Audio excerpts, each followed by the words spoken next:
नमस्कार दोस्तों, आप देख रहे हैं सच सुनेगा हिंदुस्तान न्यूज़। और हमारे पीछे जो हवेली है ये अंग्रेज़ों की बनाई हुई हवेली है और इसके बारे में आपको बताते हैं किस तरीके से हवेली बनाई गई और कब बनाई गई थी। हमारे देश में पहली बार 1608 ईस्वी में अंग्रेज़ों का गुजरात के सूरत बंदरगाह पे आगमन हुआ था और वहाँ पे आकर वो लोग बिजनेस के तौर पे आए थे, धंधा करने आए थे।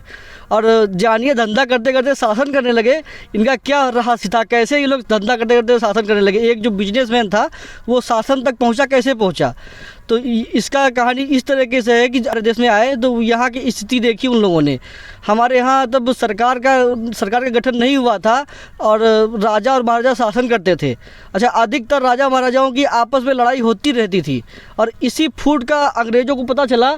तो अंग्रेज़ जो है धीरे धीरे व्यापारियों के भेष में अपने सैनिकों को बुलाते गए और जो हारे हुए थे राजा उनको बुलाकर उन्होंने उनसे बात की कि आपको हम सिक्योरिटी देंगे और आपने आक्रमण किया और उससे जीत गई। इसी तरीके से हमारे अंग्रेज़ों ने हमारे राजाओं को एक से दूसरे लड़वाते धीरे धीरे उस मुकाम तक पहुँच गए कि आधे राजा तो ख़त्म हो गए थे इस हिसाब से। और फिर जो है अंग्रेज़ों ने धीरे धीरे सबको अपनी सिक्योरिटी के प्रदान करने का सहारा दे करके धीरे धीरे अपनी सेना बढ़ाते गए। अच्छा, हमारे देश के भी सैनिकों को वो लोग रख रहे थे, हमारे देश के जो लोग थे उनको भी सैनिक के रूप में रख रहे थे।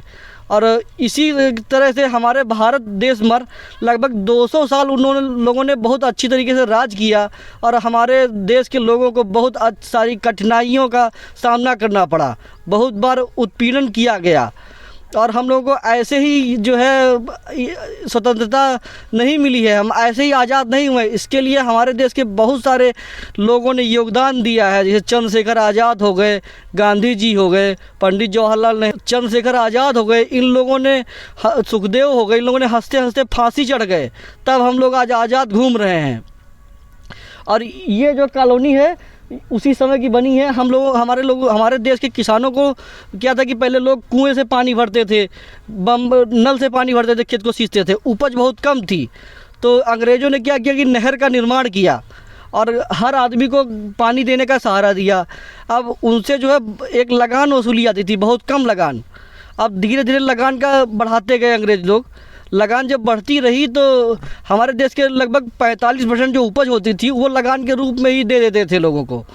अब क्या हुआ कि जिस किसान के यहाँ खेती में एक बार पैदावार नहीं हुई तो उसको अंग्रेज उसको माफ़ नहीं करते थे, अगली फसल में उसकी भरपाई कर लेते थे। तो इस हिसाब से जो किसान थे उनके पास अगली फसल में पिछला भी देना पड़ गया, अगला भी देना, तो उनको खाने को नहीं बचता था। और जब वो लगान नहीं भर पाते थे तो उनका खेत लेकर के जो हमारे यहाँ के जो जिमीदार थे, जिमीदारों को दे दिया जाता था। जिमीदार जो थे अपने यहाँ के बहुत ज़्यादा चाटुकार थे, अपने देश के गरीबों को बर्बाद कर रहे, धीरे धीरे उन्हीं को काट रहे थे। और यही हमारी जो है बदकिस्मत है कि हम अपने ही देश के जो एकता ना होने के कारण हम लोग आज जिस हिसाब से झेल रहे हैं, सिर्फ यही कारण है। 2 साल उन्होंने राज किया और अभी भी हम लोग प्रधान हम लोग चुनते हैं, मुख्यमंत्री हम लोग चुनते हैं, हमारा जो है पब्लिक सपोर्ट से ही प्रधानमंत्री मुख्यमंत्री बनता है, लेकिन लोगों की कोई सुनवाई होती ही नहीं है। दादा क्या नाम है आपका? मुरली पाल। आप वोट देते हैं जी? अच्छा, आपके वोट से ही यहाँ के प्रधान, यहाँ का जो विधायक बनता होगा। हाँ। लेकिन आप लोगों की कोई सुनवाई होती है? नहीं, इनका कोई सुनवाई नहीं। आपका क्या नाम है? अशोक नाम है। आपका ना? जी, हमारा नाम है महादेव। अच्छा, आप कुछ बताना चाहेंगे इसके बारे में? जी, क्या कहे, मतलब गवर्नमेंट जो जिसकी सरकार बन जाती है उनको सुनता ही नहीं है, अपना पेट भरता है खाली। भाई विधायक जो हो तो सिर्फ अपना पेट भरता। तो इस तरीके से आज की डेट में क्या है ना था कि अभी हमारी और हमारे भाई की जो लड़ाई हो जाती है तो दोनों, अगर छोटे वाले भाई को कोई पीट रहा होता तो हम खुश होते हैं कि भाई हमारा भाई हमसे लड़ा था, वहाँ पीटा गया। अगर इसी जगह पे आपकी पत्नी से, आपके बच्चों से लड़ाई नहीं होती होगी, आपके बच्चों को अगर कोई पीट दे तो आप खुश होंगे, उसे लड़ने चले जाएंगे। सिर्फ यही फूट का कारण जो है हम लोगों के, हमारे देश में हम लोग आज भी जो गरीबी और जो झेल रहे हैं सिर्फ फूट का कारण। अगर हम लोग एक दूसरे के पीछे बोलने लगे, 4 आदमी जाके उससे बात करने के लिए चले जाए कि भाई क्यों मारा, तो अगले की हिम्मत नहीं पड़ेगी मारते हुए, है ना। हमारे देश में क्या एकता कभी हो पाएगी? नहीं हो पाएगी। ऐसे जैसे हम लोग चल रहे हैं ऐसे नहीं हो पाएगी एकता। जब तक हम लोग भाई को, परिवार को, मोहल्ले को, गांव को, शहर को और यूपी को और अपने देश को एक नहीं मानेंगे तब तक हम कुछ भी नहीं कर सकते हैं। और लोगों ने कहा भी है कि एकता में बल है। कुल मिला जब तक ये जातवादी चलेगा ना, जब तक कुछ नहीं हो पाए। जातवादी तो बिल्कुल खत्म होना चाहिए। देखिए जातवादी ज़्यादा बनाया किसने है? अब बनाया हम ही, तुमने बनाया है, नेता लोगों ने बनाया है। नेता लोगों ने बनाया। अगर जातवादी यही था जिस दिन हमारा देश बंटवारा हुआ था, पाकिस्तान हिंदुस्तान, अगर मुसलमानों को जातवादी होता या हिंदुओं को जातवादी होता तो हिंदू पाकिस्तान में क्यों रहता, मुसलमान हिंदुस्तान में क्यों रहता? सही बात है जी, बिल्कुल। यार अभी हम लोग गांव को एक होकर नहीं बोल सकते हैं, शहर का एक होकर नहीं बोल सकते हैं, प्रदेश में एक होकर नहीं बोल सकते हैं। सिर्फ इसी का कारण है, पहले अंग्रेज उठाते थे, आज जो हमारे यहाँ के नेता और अधिकारी उठा रहे हैं। क्योंकि जो अधिकारी हैं वो हमारी सेवा के लिए रखे गए हैं कि जनता को कोई कष्ट ना हो सके। लेकिन जनता कष्ट झेलती है बट अधिकारियों से अपनी पूरी बात बता ही नहीं सकती है, क्योंकि डर बैठ गया एक मन में। जब तक ये डर आदमी का निकलेगा नहीं दादा, तब तक जो है कुछ नहीं होगा। जब तक डर नहीं निकलेगा, जब तक बोल ही नहीं पाता है आदमी। आप प्रधान के खिलाफ या विधायक के खिलाफ बोल पाएंगे? नहीं बोल पाएंगे जी। और अगर आपके साथ पूरा गांव बोलने चले तो तब तो बोलेंगे भाई जरूर। सिर्फ यही कारण है कि हम लोग नहीं बोल सकते हैं। और लोग बोल रहे हैं, हाँ। तब क्यों नहीं बोलेंगे? और यही जो है पानी का लालच देकर आज अंग्रेज हमारे पूरे देश पर राज करके चले गए। आइए दिखाते हैं इनका कॉलोनी, क्या जलवा था इनका यहाँ पे रह करके। इस हिसाब से ये लोग बनाए थे उस समय में, लगभग 1700 की ईस्वी में ये बना हुआ था। 1700 ईस्वी में हमारे देश में बहुत कम ही पक्के मकान थे, सब कच्चे घर ही थे। ये देखिए यहाँ पे अंग्रेज आग तापते थे, नहीं आग तापते थे, ऊपर धुआंरा निकला हुआ है, यहाँ पे आग जलती थी, तापते थे यहाँ बैठ करके। और इस तरीके से देखिए उस समय का अभी भी बिल्डिंग बनी हुई खड़ी है। मतलब जो 1700 ईस्वी में बिल्डिंग बनी है वो अभी भी खड़ी है। मतलब यहाँ का गेट वेट सब उठा गया है। ऊपर देखिए सरिया उरिया कैसे है। और उस समय लैट्रिन बाथरूम, हमारे देश में कोई लैट्रिन बाथरूम के बारे में जानता भी नहीं होगा। ये लोग लैट्रिन बाथरूम उस समय बनवाए थे। ये देखिए उस समय का लैट्रिन बाथरूम बना है 1700 ईस्वी का। अंग्रेजों का ये जलवा होता था उस समय।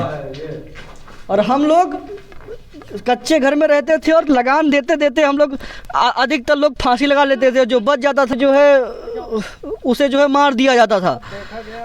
मतलब पहले यहाँ कैंची से घास काटी जा रही थी।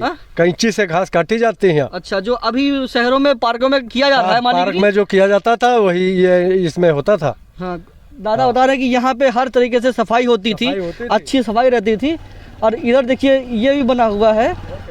क्या नाम है आपका? आकाश कुमार। अच्छा, ये कब से आप देख रहे हैं? ये तो बहुत दिन से हम देख रहे हैं, जब बचपन से हम देख रहे थे। इसको पता है किसने बनाया था? इसने अंग्रेजों ने इसे बनाया था। अंग्रेज बनाया था। आप जान रहे हैं अंग्रेज ने बनाया था इसको? नहीं, हमें तो जानकारी नहीं। अच्छा, आप यहीं के रहने वाले हैं? जी। कहाँ के रहने वाले? मोहकम खेड़ा। ये मोहकम खेड़ा के रहने वाले ये लोग जान रहे हैं। आइए आपको दिखाते हैं इनका और भी बिल्डिंग है। ये देखिए एक बड़ी हवेली है। जिस समय हमारे देश के लोग खाना एक दाने को तरसते थे, गेहूं की रोटी शुद्ध नहीं खा पाते थे, उस समय ये लोग इस जलवे में रहते थे। और सिर्फ हमारे देश को ही लूट करके ये लोग इस राज किया, जिसके कारण हमारा देश काफ़ी स्थिति खराब हुई। हमारे देश के लोगों ने इतने बलिदान दिए तब आज जाकर हमें आज़ादी मिली है। ये देखिए इनका बना हुआ है। और उधर देखिए बिल्डिंग बनी हुई। ये देखते हैं क्या बना हुआ है भैया। ये रूम टाइप में था कुछ। ये रूम था, ये रसोई घर है। वो रसोई घर था, ये रूम था। देखिए अगर मुझे दिखाइए कमरा इनका। इसमें बाबू बैठते थे। इसमें बाबूजी जो थे जो कर वसूली करते थे, नहर विभाग के जो लगान वसूली करते थे वो बैठते थे। अभी भी इस स्थिति में है ये देखिए कुआं भी बनवा रखे थे। मतलब आज की डेट में जो हमारे प्रधानमंत्री और जो मुख्यमंत्री सेवा अपने भोग कर रहे हैं, उसी हिसाब से इन लोगों का उससे कोई कम नहीं था। ये देखिए कुआं भी इनका बना हुआ है। पूरी व्यवस्था थी इन लोगों की उस समय। और हमारे देश के लोगों खून का कतरा बहाया है आज़ादी के लिए। और हम लोग जो है ये देखिए पानी इसमें भरा हुआ है। और हम लोगों के जो है देश के लोगों ने काफ़ी प्रयत्न किया तब जाके हमें आज़ादी मिली। और हम लोग आज भी नहीं समझते हैं कि हम लोगों को एक में होकर रहना चाहिए और एक साथ अपने लोगों के साथ रहना चाहिए। आइए दिखाते हैं आपको। ये देखिए इनका दो कोठी और बना हुआ था। एक ये कोठी बना हुआ था, आपको यहीं से दिखा रहे हैं। और एक आइए बड़ी वाली कोठी इनकी दिखाते हैं जहाँ पे ये लोग रहा करते थे। बाकी इन लोगों का रहने का ज़्यादातर कलकत्ता और जो है गोवा और गुजरात में ही था। बाकी इन लोगों के जो अधिकारी थे, जो हम लोगों से वसूली किया करते थे आम जनता से, वो लोग यहीं रहते थे।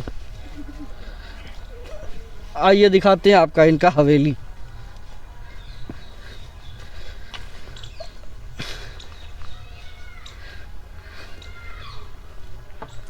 जहाँ हमारे देश में अभी भी जो है कोई भी अगर बिल्डिंग या कोई कुछ बनता है तो बहुत ज़्यादा है जो है 100 साल 70 साल 80 साल ही चल पाता है, लेकिन ये लोग बनाते आज तक चल रहा है। खैर इनकी जो है टेक्नोलॉजी भी बहुत अच्छी थी और इनके इंजीनियर जो इसको डिज़ाइन करते थे वो भी बहुत अच्छे थे कि ताकि इतने सालों तक अभी भी है। देखिए इधर अंदर नहीं जा सकते हम लोग क्योंकि अंदर बहुत ज़्यादा गंदगी होने के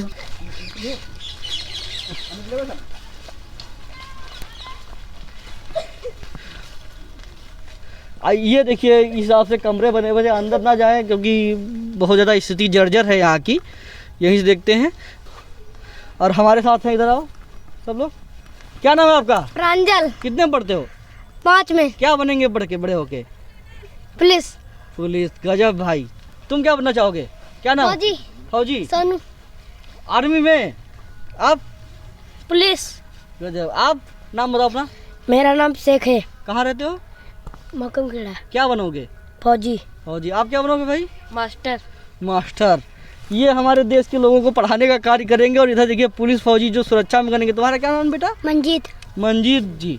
क्या नाम है? क्या करोगे आप? पुलिस। दोस्तों देख रहे हैं हमारे लोगों का क्या जो है जलवा है। पुलिस फौजी बच्चे ही सोच रहे हैं आगे चल के ये लोग डीएम एसडीएम भी बनेंगे। जय हिंद दोस्तों।